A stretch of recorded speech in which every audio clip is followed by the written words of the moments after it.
दोस्तों, यह कहानी एक मेहनती और होनहार लड़की की है। मैं आपको उस लड़की का इंट्रोडक्शन देता हूँ। डिम्पल मिश्रा, एज 19। पढ़ाई और सपनों को पूरा करने के लिए डिम्पल आई मुंबई और रहने लगी है। बहुत ही सुंदर इलाके में एक बहुत बड़े हॉस्टल में। क्या डिम्पल उस हॉस्टल में राज पता चल पाएगा?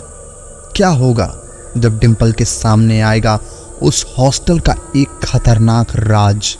जानने के लिए बने रहें वीडियो में। नमस्कार दोस्तों, राउंड अप हॉरर में आप सभी का स्वागत है।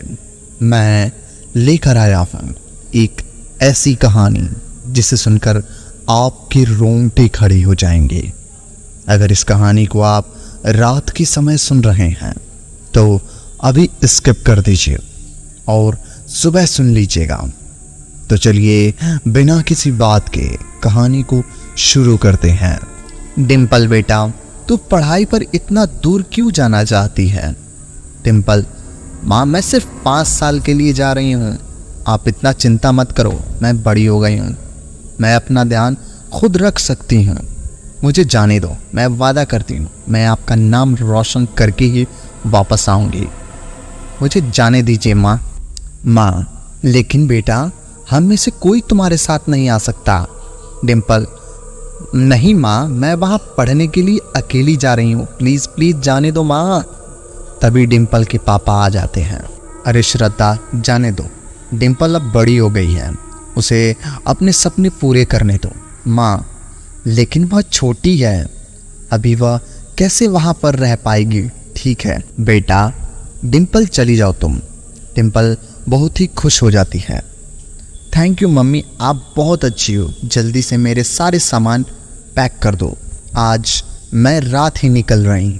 माँ, आज रात ही? लेकिन कुछ दिन तक तो रहना चाहिए था ना।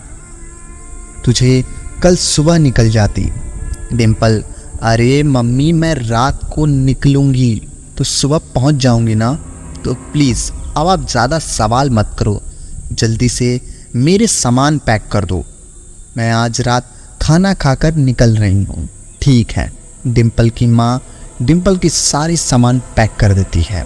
डिम्पल बहुत ही ज़्यादा एक्साइटेड होती है अपने नए हॉस्टल में जाने के लिए। डिम्पल की मम्मी की परमिशन देने पर डिम्पल बहुत ही खुश थी। वह जल्दी जल्दी अपना सारा सामान पैक करने लगी। माँ भी उसकी मदद कर रही थी। डिम्पल की मम्मी को अभी भी उसकी चिंता हो रही थी। सोच रही थी कि उनकी बेटी अकेले अनजान शहर में कैसे रहेगी। उसे बुलाकर उससे कहा, डिम्पल बेटा प्लीज़ किसी अनजान से बात मत करना और बार बार कॉल करती रहना। खास करके लड़कों से तो बिल्कुल बात मत करना बेटा। तेरी भलाई के लिए कह रही हूँ। अपना ध्यान रखना, टाइम पर खाना खा लेना, पहुँचते ही कॉल कर देना। डिम्पल, ओके कितनी बार बोलोगे मम्मा? मैं छोटी बच्ची थोड़ी हूँ, बड़ी हो गई हूँ। आप चिंता मत करो, मैं ध्यान रखूँगी। बस आप अपना ध्यान रखना, कभी आप मेरे चक्कर में अपना ध्यान ना रखो।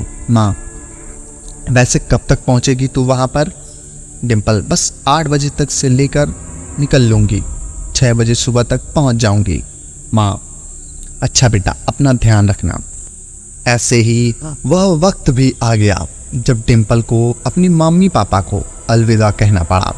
रात को डिम्पल को ट्रेन में सोना पड़ा। लगभग 5:30 बजे उसकी आँख खुली। उसका स्टेशन आने में बस कुछ ही देर बाकी थी। मैं जानती थी कि उसकी माँ पूरी रात उसकी चिंता, नींद नहीं आएगी। वह पूरी रात उसकी चिंता में सोई नहीं होगी। उन बहुत मन किया होगा कॉल करने का, पर उन्होंने सोच कर नहीं किया होगा कि कहीं उनकी बेटी का नींद ना खराब हो जाए। कुछ ही देर बाद डिम्पल का स्टेशन आ गया था और वह अपनी नई शहर मुंबई में आ पहुंची। वह बहुत खुश थी। वह सोचने लगी डिम्पल मन में, जैसे ही कोई हॉस्टल मिलेगा सबसे पहले मम्मी को कॉल करूंगी। बेचारी बहुत परेशान होगी। वह जल्दी जल्दी अपना हॉस्टल ढूंढने लगी ऐसे ही हॉस्टल ढूंढते ढूंढते वह बाजार आ पहुंची। तभी उसने देखा कि एक लड़की पिंक कलर का टॉप और ब्लू कलर की जीन्स में मज़े ले लेकर पानी पूरी खा रही थी। वह लड़की कोई और नहीं बल्कि उसकी बचपन की दोस्त गोरी गौरी करीब 4 साल पहले उस शहर में किसी में चली गई थी। वह बताकर भी नहीं गई थी कि वह कहाँ जा रही है। उसे तो यह भी नहीं पता था कि उसकी दोस्त कब कहाँ चली गई। वह उसकी क्लास में थी, स्कूल भी दोनों ने साथ में ही पूरा किया था।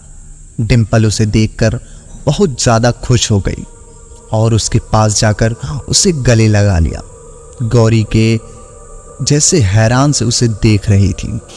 उसने उसका चेहरा ही नहीं देखा था और डिम्पल आते ही अचानक से उसे लिपट गई। वो उसे धक्का देते हुए अपने आप से दूर करती है और कहती है, गौरी क्या कर रही है? पागल हो गई है क्या? क्या कौन हो तुम और मुझे क्यों ऐसे चिपक रही हो? लेकिन जब उसने उसका चेहरा देखा तो उसका मुंह खुला का खुला रह गया। वह बहुत हैरान थी कि उसकी 4 साल पहले वाली अच्छी दोस्त आज वापस आ गई थी। डिम्पल, तुम यहाँ क्या कर रही हो? गौरी, मेरे पापा का ट्रांसफ़र मुंबई में हो गया है, इसीलिए हमें यहाँ आना पड़ा। यह सब कुछ इतनी जल्दीबाजी में हुआ कि मैं तुझे कुछ बता भी नहीं पाई। आई एम रियल सॉरी यार। वैसे तू बता, तू यहाँ क्या कर रही है? डिम्पल, मैं तो यहाँ पढ़ने के लिए आई थी।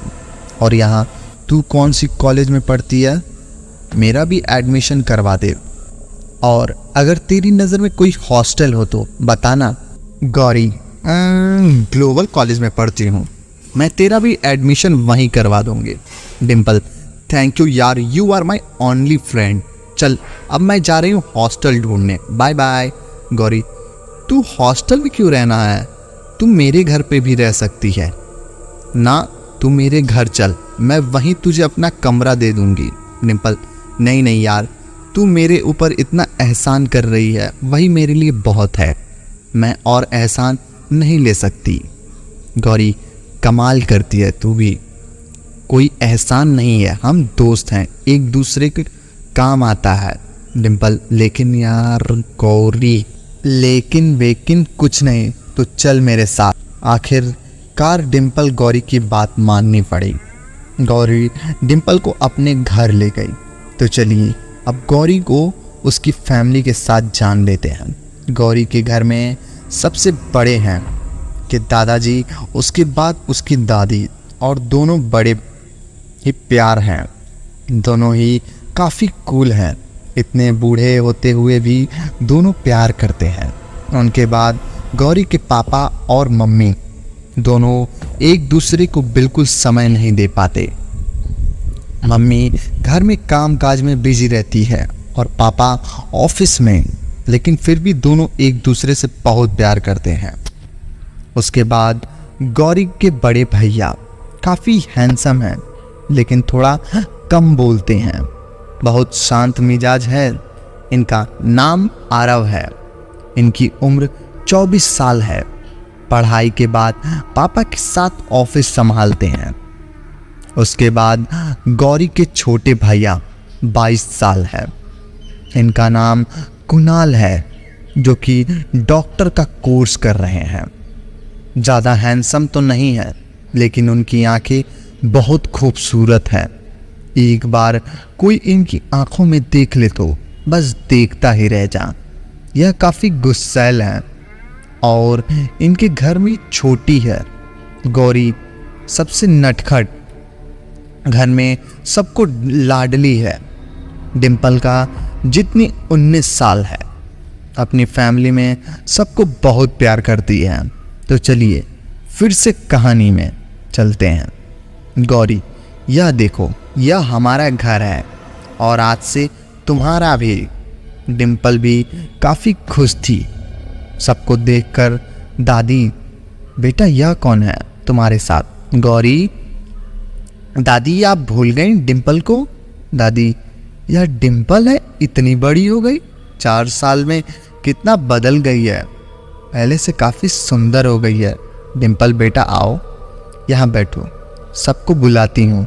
डिम्पल जल्दी से आकर सबसे पहले दादी के पैर छूती है। सब लोग अपने अपने कामों में बिजी थे। गौरी के पिताजी और आरव ऑफिस गए हुए थे। कुणाल अपने कॉलेज गया हुआ था। माँ किचन में दोपहर का खाना बना रही थी। दादी जी छत पर आराम कर रही थी और दादा सोफे पर बैठकर टीवी देख रहे थे। घर पर सिर्फ दादा और दादी और मम्मी रहती थी और उन लोगों को बुलाया। दादी, अरे जल्दी आओ, देखो कौन आया है। दादी की आवाज़ सुनकर दादी जी और माँ दोनों जल्दी से आ गए। सब डिम्पल को देखकर बहुत खुश हुए। माँ, डिम्पल कितनी बड़ी हो गई तुम, बहुत अच्छा लगा तुम्हें देखकर। मुझे भी बहुत अच्छा लगा आंटी जी, उनका आशीर्वाद लेती है। दादाजी, डिम्पल बेटा कैसी हो, कितनी बदल गई हो तुम। डिम्पल उनका आशीर्वाद लेती है और कहती है, डिम्पल मैं अच्छी हूँ दादाजी, आप कैसे हो। दादाजी, मैं तो एकदम फर्स्ट क्लास हूँ बेटा। माँ, अच्छा अब आप सब बातें हो गई तो कुछ खाने दीजिए, इसको इतनी दूर से आई है, कितनी थक गई होगी बेचारी डिम्पल। बेटा तू बैठ, मैं तेरे लिए नाश्ता लेकर आती हूँ। तभी डिम्पल को कुछ पूरा होने का संकेत मिलता है। आखिर क्या राज था हॉस्टल का, जानने के लिए मिलते हैं अगले भाग में। तब तक के लिए धन्यवाद। अगर कहानी पसंद आई हो तो वीडियो को लाइक और चैनल को सब्सक्राइब कर दो ताकि हमारी आने वाली कहानियाँ सबसे पहले आप तक पहुँचे।